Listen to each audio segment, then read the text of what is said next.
জয় মা কামাখ্যা। আমি শ্রী মোহরাজ মহারাজ, মা কামাখ্যা তন্ত্র সাধক।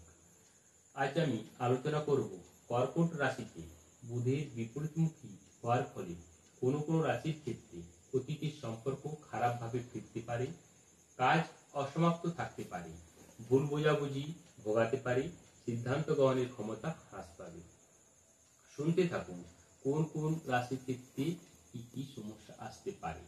মেষ রাশি, মানুষ আপনার কথা বিকৃত করতে পারে, তাড়াহুড়ো করে প্রতিক্রিয়া দেখাবেন না।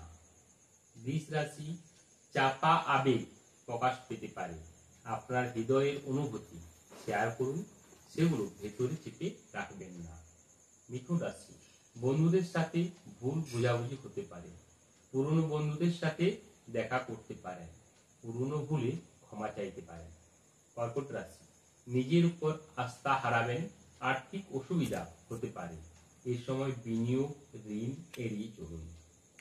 অর্থাৎ কোন রকম নতুন বিনিয়োগ করবেন না, ঋণ নেবেন না, মামলা মোকদ্দমায় যাবেন না। কর্কট রাশি।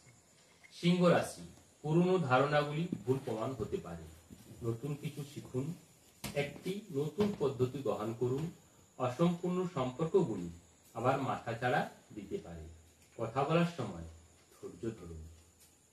বৃশ্চিক রাশি, স্বাস্থ্যের অবনতি হতে পারে, অলসতার জন্য সময় নষ্ট হবে।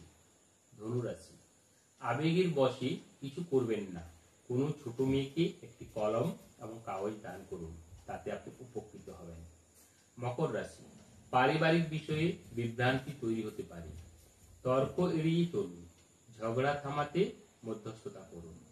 কুম্ভ রাশি, সম্পর্কের ক্ষেত্রে পুরনো সমস্যাগুলি আবার দেখা দেবে, রাগের মাথায় কিছু বলে ফেলবেন না।